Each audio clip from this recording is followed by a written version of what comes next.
আসসালামু আলাইকুম রহমতুল্লাহি আবরাকাতুহু।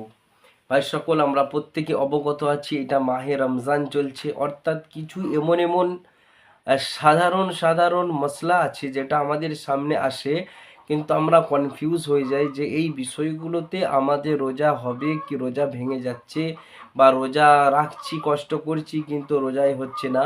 তো সেই আলাগুলো শরিয়াতের দৃষ্টিতে ব্যাপারগুলো কেমন, তো সেই হিসাবে আমার কাছে প্রশ্ন করেছে ইয়াং যুবক ভাইয়েরা যে হুজুর রোজা অবস্থায় স্বপ্নদোষ হয়ে গিয়েছে, তো কি করব, রোজা হবে কি রোজা ভেঙে যাবে, এবং রোজা অবস্থাতে কোনো মহিলার ছবি দেখে সেটা স্বপ্নদোষ হয়েছে, বা রোজা হবে কি হবে না, বা রোজা অবস্থাতে স্ত্রীর সাথে সহবাসের একটা তাসাউর অনুভব করেছি কিন্তু সহবাস করা হয়নি, কিন্তু স্বপ্নদোষ হয়ে আমার এহতেলাম হয়ে গেছে, এই বিষয়ে রোজা হবে কি হবে না।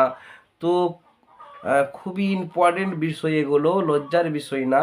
তো ভাইরা আবার জিজ্ঞাসা করছে যে হুজুর আমার কোনো মহিলার উপরে নজর পড়েছে, দৃষ্টি পড়েছে, তো সেই নজর দৃষ্টি রাখার কারণে আমি যখন ঘুমিয়ে আছি তাকে স্বপ্নতে দেখে একটা স্বপ্নদোষ হয়ে গিয়েছে, তো এতে আমার ইনজাল হয়েছে, তো এতে কি রোজা হবে কি হবে না। দেখুন, এই বিষয়গুলো খুবই ইম্পর্টেন্ট এবং খুবই গুরুত্বপূর্ণ বিষয়, অবশ্যই জেনে নেওয়া দরকার। কেন এইগুলো আমরা কনফিউজ হয়ে যাই ব্যাপারটা। তো শরিয়াতের দৃষ্টিতে কি বলছে, তো প্রথম প্রশ্ন যেটা ছিল যে স্বপ্নদোষ হলে রোজা হবে কি হবে না। রোজা অবস্থায় যদি স্বপ্নদোষ হয়ে যায়, শরিয়াতের দৃষ্টি অনুযায়ী রোজা হয়ে যাবে, কোনো অসুবিধা হবে না, রোজা ভাঙতে হবে না, রোজা হয়ে যাবে।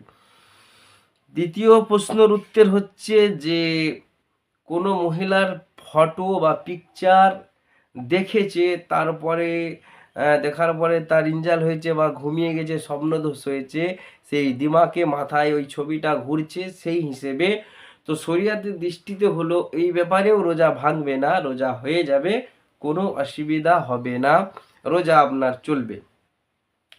এবং 3 নম্বর প্রশ্ন যেটা করেছেন যে দৃষ্টিপাত, কোনো মহিলার উপরে রাস্তায় চলে যাচ্ছিলেন, যে কোনো মহিলার উপরে দৃষ্টি পড়ে, সুন্দরী মহিলা, তো যখন ঘুমিয়েছে সেই মহিলার দৃষ্টিটা মাথার মধ্যে ঘুরে ঘুরে স্বপ্ন দেখে স্বপ্নদোষ হয়েছে, যে এতেও কি রোজা ভেঙে যাবে।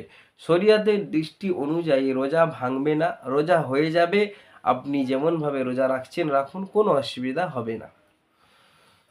4 নম্বর যে প্রশ্ন করেছে যে নিজের বিবির সাথে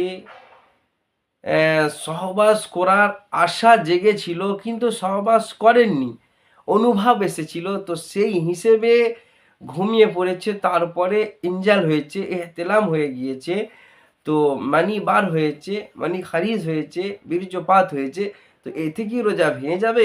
4র্থ প্রশ্ন, না ভাই, শরিয়াতের দৃষ্টি অনুযায়ী এতেও আপনার রোজা ভাঙবে না, রোজা হয়ে যাবে, কোনো অসুবিধা হবে না, আপনি রোজা কন্টিনিউ করুন।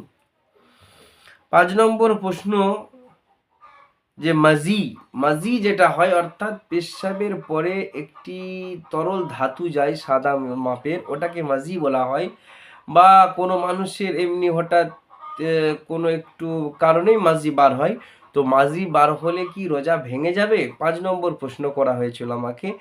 তো এইটা শরিয়াতের দৃষ্টিতে বলছে না, মাজি বার হলে আপনার রোজা ভাঙবে না, রোজা হয়ে যাবে, এর জন্য কোনো অসুবিধা নয়, রোজা কন্টিনিউ আপনি করবেন।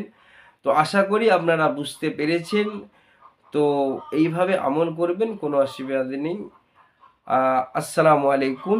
ভালো লাগলে ভিডিওটি শেয়ার করবেন, কমেন্ট করবেন, লাইক করবেন, অবশ্যই করে সাবস্ক্রাইব করে সাথে থাকবেন, যাতে আমি দিনের আরও কথা আলোচনা শরিয়াতের আপনাদের কাছে পৌঁছাতে পারি। আসসালামু আলাইকুম।